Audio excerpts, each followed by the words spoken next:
Hello, hello, hello. Welcome to Mamlaka Broadcast Network. My name is Ambassador George, broadcasting from one of our studio here in Germany.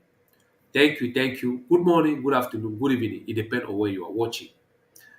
It's always a privilege to have us in your home, in your car, maybe you may having a break at the workplace and listening to us, or maybe watching us. So we are very grateful for your time that you take to come and listen to us. You will not only just listening, but the same time also you get blessed because we are bringing you the word of God, the word of the King of Kings. So you are the voice of the kingdom. We contrast the worldly fact with the original truth, who is the truth, the word of God Himself. So thank you very much. Thank you for your time and welcome into the family, to the kingdom, in the kingdom family. So today we are continuing in our book of Exodus, and talking about leadership, the book of Exodus, leadership part 3. So that's what we're going to talk about today. So without any further delay, because we don't have too much time, let me read a little bit about the passage in which we're going to talk about today. Is in the book of Exodus chapter 3, is Moses and the burning bush. Now Moses was tending the flock of Jethro, his father-in-law, the priest of Midian, and he led the flock to the far side of the wilderness and came to Horeb, the mountain of God. There the angel of the Lord appeared to him in the flames of fire from within a bush. Moses saw that thought the bush was on fire, it did not burn up. So Moses saw. Moses thought, I will go over and see the strange sight, why the bush does not burn up. When the Lord saw that he had gone over to look, God called to him from within the bush, Moses, Moses. And Moses said, Here I am. Do not come any closer. God says, Take off your sandals, for the place where you are standing is holy ground. Then he said, I am the God of your father, the God of Abraham, the God of Isaac, and the God of Jacob. At this, Moses hid his face because he was afraid to look at the God.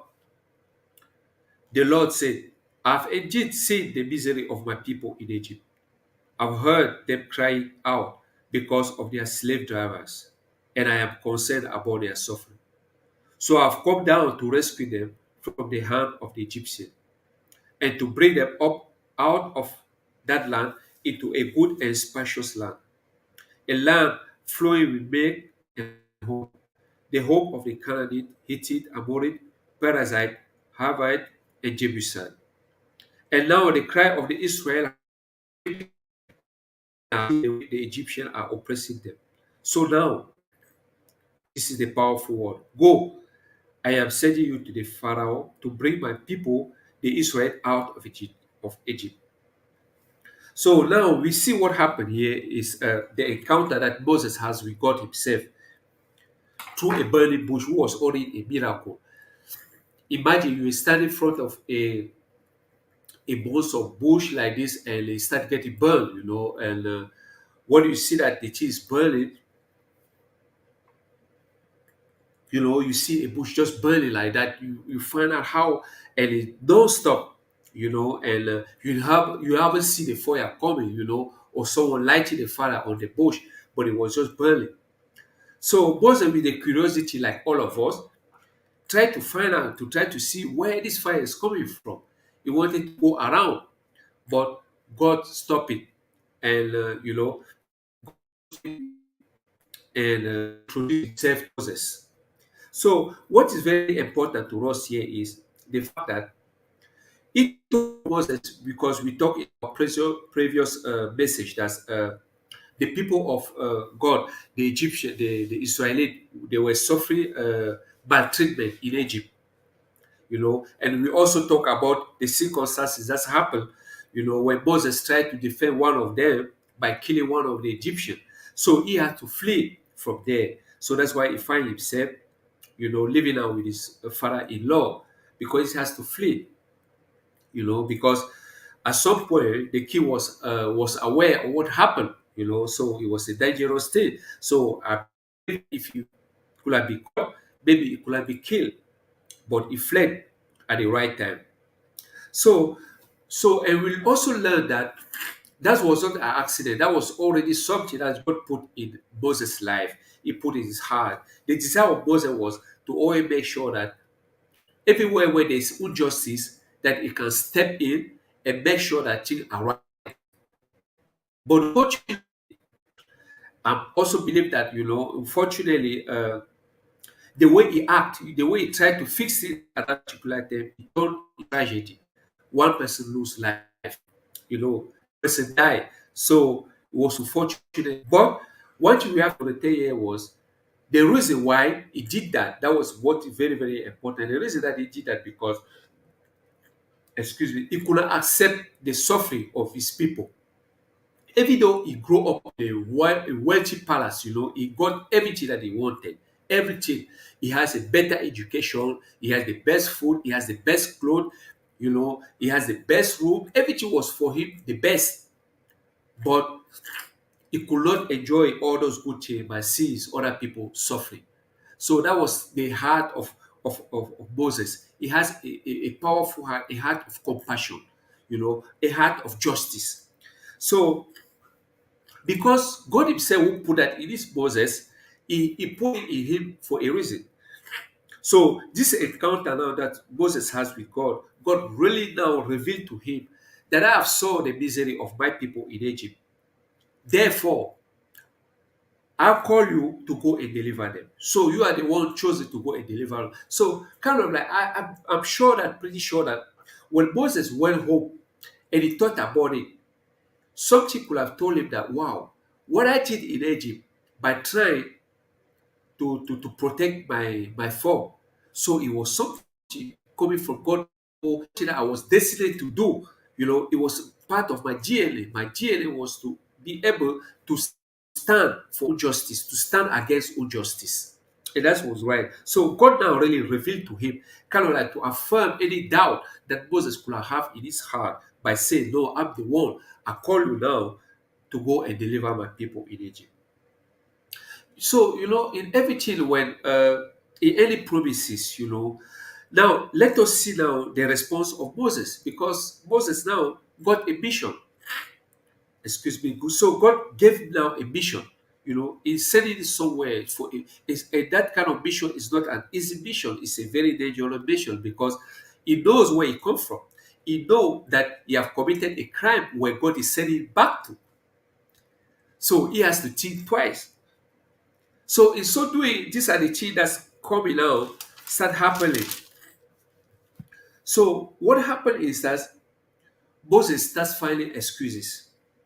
And I'm pretty sure if me too, I was in his shoe, knowing what I've done, then I would have probably find an excuse. Just imagine going back to Egypt where he have just killed someone. That everyone is looking for him there. Even his people, you remember there was a dispute between two fellow Hebrew. One of them, one of them, and that's every the reason that Moses fled as quick as possible because even his own people were seeing him as a killer. So he has to run away. So imagine now God is calling him to go back to where he committed a crime, where not only the Egyptians are looking for him, even his people are ready to sell him out. To talk to the Egyptian, the person who killed one of you is here. So now Moses start getting some excuses. Let us look at some excuses that's come out of Moses. So I hope you understand a little bit that we may today try to blame Moses, but I think that even me myself, I could have cheated twice. I will not be so ready, so keen to go back. Even though the purpose that God gave to you was a wonderful purpose, to go and deliver his people. It, Moses, and first of all, God showed himself to Moses by the experience of the burning bush. I think those kind of things that God manifest was kind of like to show Moses who is behind him, who is supporting him. Kind of like to give some kind of motivation to Moses, is giving to Moses is some kind of like sense of trust. So let's look at it. Moses of Moses also can list excuses why we don't lead effectively. Most of us can list excuses why we don't lead effectively. Just as Moses did. When God called him, he instantly thought of 5 reasons why he couldn't lead. These are the first reason. Excuse one. Who am I? That is Hebrew chapter 3:11. Moses struggled with his identity. He just didn't feel qualified. He thought God had picked the wrong leader. That was really that, but I really want us to know that even though these excuses will sound like what we are reading now, but we have to also know that Moses know where he came from. He know where he fled from. So even some excuses that is given now, I think is mostly related to the fact that he know that he have committed a crime where God wanted to go back. So that was something that was really that was the major concern of Moses. He was not really against the calling of God, but that concern was so strong in him. So Moses struggling with his identity, he just didn't feel qualified. God knows, I did some note here. God knows who we are, and we need to get closer to him to know who we really are. So this is very important that one of our younger brother also preach about it, Ambassador Jefferson, about identity. It's very important because if we don't really know who we are, it's very difficult because to know who we are is two we have to see it into two way. You may be into the world, you say you know who you are, maybe because you have diploma, you have some position in life, but to really know who you are in God way is totally different. Because into this world, everything that you think that you can hold on as a kind of like a sort of identity will always stumble, a thing that will never last. But when you know who you are in the kingdom, you are stable forever. That's where that's where your strength, your power really get manifest. It's very powerful. That's why we are very called to always identify ourselves with God. Because the change that Moses didn't do here was kind of like he was so concerned about his life than be concerned about who with the one that called him. Welcome, Ambassador Cherry. Welcome. So he was so concerned about his own life, that the calling that God gave to, that he was so concerned about it that he even blind him. Welcome, Ambassador Cherry. He blind him from who God was. When you know who you are in the kingdom, you are stable forever, Ambassador. Amen. Absolutely. That's what really give you stability. It's not what you have. You can have a car today, you did a wrong movement, either you hit someone or someone hit you, and it's gone. Any a position, they can take you away from any position. But in God's kingdom, never, it will never happen. So identity is very important. We have to really know who we are. And to do that, we can't find it nowhere else except going back to the source. Having an encounter with God one on one each time, meditating, reflecting. I do it also in my life. Every time I have a spectre, maybe I'm driving someone. Some people maybe they see me sometimes talking with you that this guy maybe he lose his mind. But I'm communicating with my father. I'm trying to know who I am. Why am I here? What is my purpose? Where am I going? Who am I? What is how to make it's kind of like to strengthen my identity in God. That's very important. God is response. It doesn't matter who you are, I am with you. You see, God wanted Moses to be more concerned about his presence. One on one. Absolutely, Ambassador Thierry. God wanted Moses to be concerned about who is behind him. I remember when I used to, I remember we still, we used to fight at home or go out to fight. But every time we know that we have a big brother behind us, we used to go and just uh, uh, uh, take it, try to attack people that are way farther and more stronger than us. It was not because we have a lot of muscle, no. It was just we know that we have a big brother. In case anything happen, our big brother can intervene. So that's what God wanted Moses to know about, you know. So it was very difficult. And number two, who are you? That is chapter 3, verse 13. Moses felt a lack of intimacy. He didn't know God well enough to describe him to the people and lacked conviction concerning his relationship with God. Again, it's still around, you know, it's still about identity. It's still about the one-on-one that you have with God. Your closeness with God, the one that created you. You know, because you can't go and fight a battle. Someone cannot send you to a battle without you, and you just move into the battle without having the confidence of who will send you, because you might be careful. You don't know the intention of the one who will send it to you. You don't know, maybe it's a trap, you know, maybe it's a trap that the person is sending you into. So to do that, to really have a confidence from someone who is sending you to go and do something, who is giving you a mission, you have to know the person. You have to know how the person thinks. You have to know what kind of person is. You have to be careful. You have to make a research. You have to search. Still, the same like people of Beria, you have to look, search, know, get to know the person. That's why, that's how confidence grow up. That's how you yourself, you feel protected. Because if Moses developing that and get to know God, and this is really a beautiful an opportunity for us, all those mistakes that our forefather they did, now we can use it now for our own benefit, to know how to hold on to God, to know how to know that everything that we are doing, everywhere we are going, any mission, any goal that we have in life, we are back up with God Himself. Is so powerful. So identity and the intimacy with God. That's what I'm saying. This intimacy where, sometimes we always hear this word, salvation is personal, and it's true. It's true. You have to make sure you work your own salvation.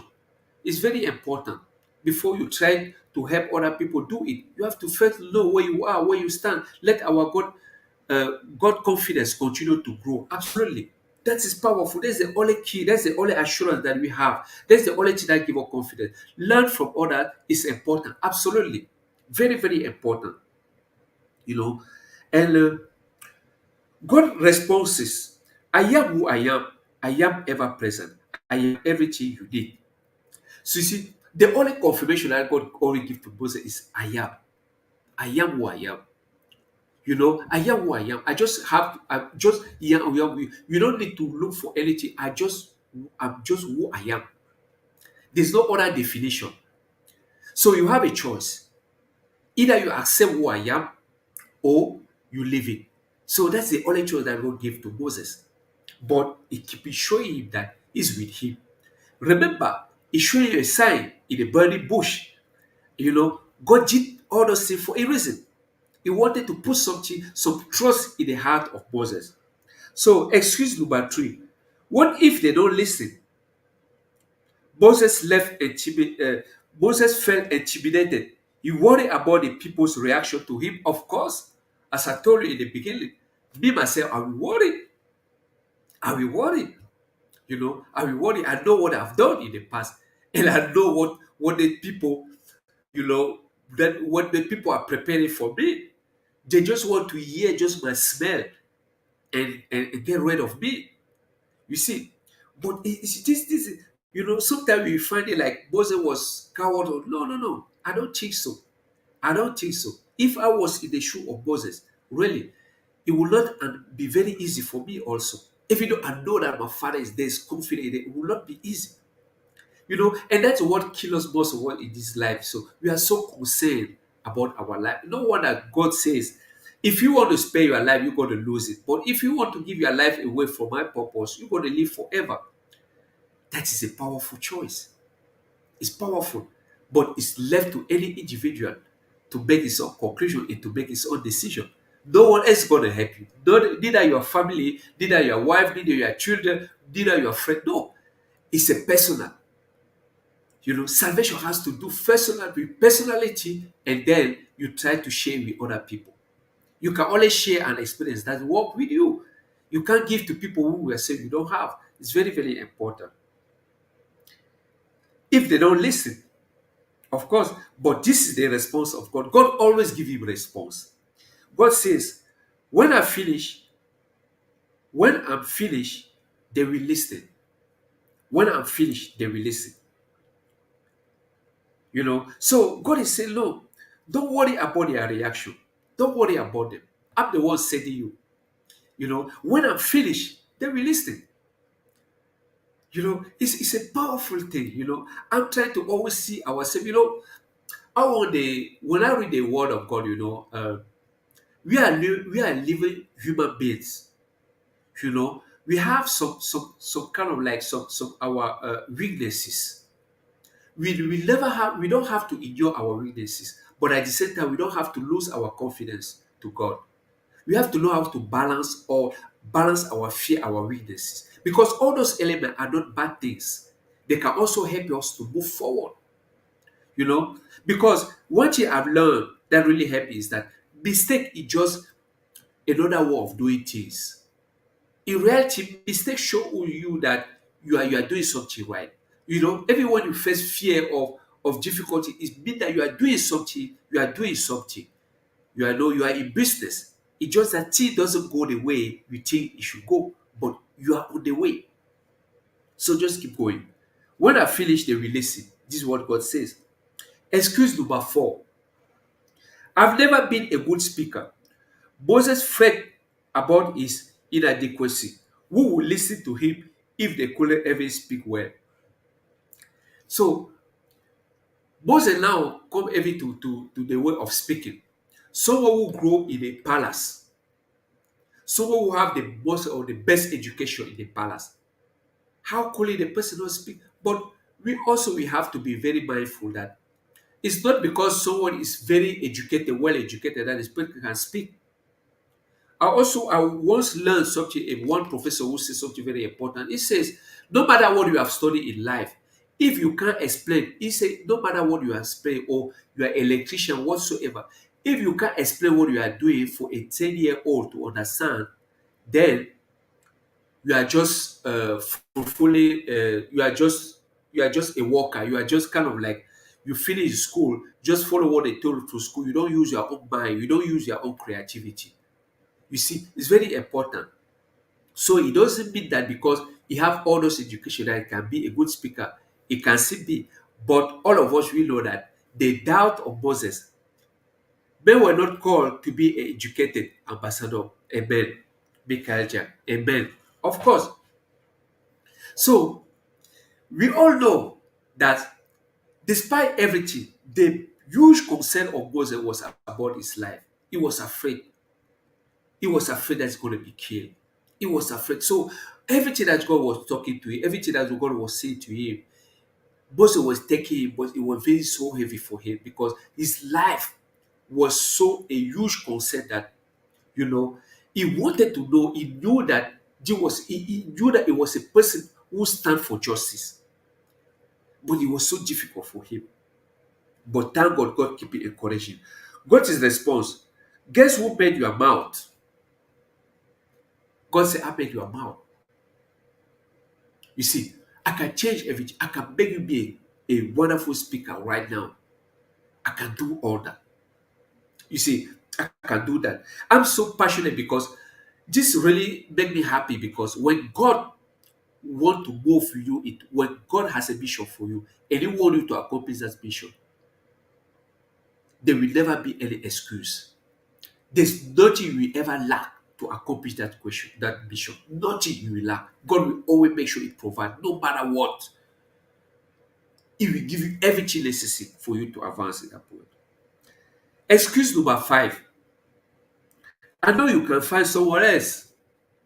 Moses felt inferior. He compared himself to others, even his brother, and decided that he came up short. That's another excuse. You know, Moses was just looking for a shortcut. He was so kind of like he was so overwhelmed with everything. He just wanted God to leave him alone. He just wanted God to give him something else. But as we know, the life of Moses was the most concern that he has. He was just afraid to die. He wanted to go to a mission, but at the same time, he did not want to face the consequences. Leadership is a sacrifice. You know, in leadership, I even say leadership is a trade. You have to give something, you have to exchange something else. For you have to always exchange something to something else. That's how leadership is. It's a trade, it's a sacrifice, you know. That's how it is. God responds, okay, I will let Aaron go with you, but still, but I'm still calling you to go. God was so determined. He had found someone that he wanted to go into the mission. And God made sure that all the provision was made. No matter what Moses needed for that mission, God put it in place. He showed him. He was being introduced to who he was. Absolutely, Ambassador Chi. This is amazing. He was being introduced to who he was. God wanted him to see a copy of himself. God wanted him to see him in him, to know that if God himself, can send him into a place like that, he has to know what kind of God it is. Even the burning bush, that is this statement that Ambassador Chen just gave is just powerful. He introduced himself to him. God wanted Moses to see himself into God, to know who is standing behind him, to know who he is. Because the DNA is a DNA of the King of Kings. And God, as I always mention, that God from the beginning called us to be leaders. It was not a mistake because He saw that in us and He even put it in us. But as we said, all those things are good to hear. But how can we move on into those missions? The simple thing to do is the relationship that we have with our Maker. He's the source. He's everything that we know. God is backing me up. Who is backing you up? That is the question. Absolutely. Who is backing you up? Is it your position at work? Is it your car? Is it your home? Are they your children? Or are they your family members? That's the question you should ask yourself. Because the only backup, the only stable backup here in life is God. There's no other backup. People change. Like you and me. Sometimes you wake up, if it's not because we always getting a one-on-one with our Father, we have all the reason to get discouraged every day in our life. It can be happy maybe because of our children, our spouse, or our friend or our neighbor. There's a lot of things to have, there's a lot of way to have an excuse to be angry or to be enraged, to be in anything that God doesn't want you to be into. Absolutely. So the only backup is God.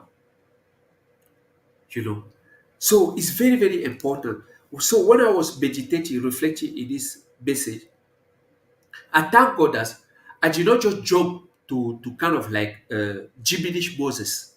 I did not just jump to kind of like say no, Moses. We see the burning bush. He could have just believed God. He could have just embracing God and just no. I come back, I look at myself. I put myself in the shoe of Moses. Then I try to have the big picture. And that's what is very good. We should be very careful not to try to try to play the